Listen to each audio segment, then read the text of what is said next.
छोटे से गांव का नाम था रामपुर। ये गांव अपनी पुरानी दीवारों और गुमनाम गलियों के लिए मशहूर था। गांव वाले कहते थे कि रात के समय गांव में अजीब अजीब आवाजें सुनाई देती हैं और कहानियां हैं कि किसी ने रात को रामपुर में भूत देखा है। एक बार की बात है, गांव का एक युवक जिनेंद्र अपने दोस्तों के साथ एक रात के लिए रामपुर गांव जा रहा था। उनके दोस्तों ने भी उन्हें गांव के भूतों के बारे में बताया था, लेकिन जिनेंद्र ने उन्हें हंसते हुए कहा, यार ये सब तो लोगों की बनाई हुई कहानियां हैं। अगर हम डरने लगेंगे तो हमारी जीवन जीने का कोई मजा नहीं रहेगा।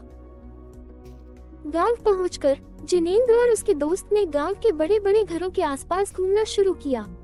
गांव छोटा था, लेकिन रात का माहौल कुछ अजीब था।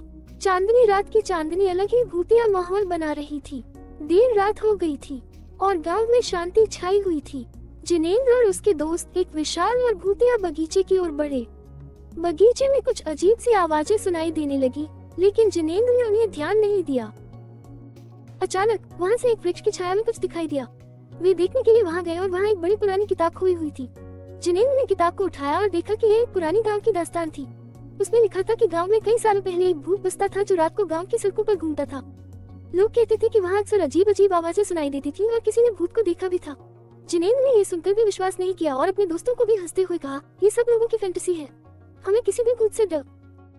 वे लौटते समय रात का समय बढ़ रहा था और गांव की सड़कों पर अजीब अजीब आवाजें सुनाई देने लगी। जिनेंद्र की हंसी रुक गई और उन्हें यह महसूस हुआ कि कुछ अजीब हो रहा है। अचानक वे एक अदृश्य शक्ति का सामना करते हैं जो उन्हें अपनी ओर खींच रही है। जिनेंद्र और उसके दोस्त बहुत डर के मारे हुए थे, लेकिन वे भागते भागते वापस गांव पहुंचते हैं। गांव वाले ने उनसे पूछा, तुम्हारी हंसी कहाँ गई? जिनेंद्र ने सब कुछ बता दिया और कहा, हमने खुद देखा है, गांव में कुछ अजीब हो रहा है।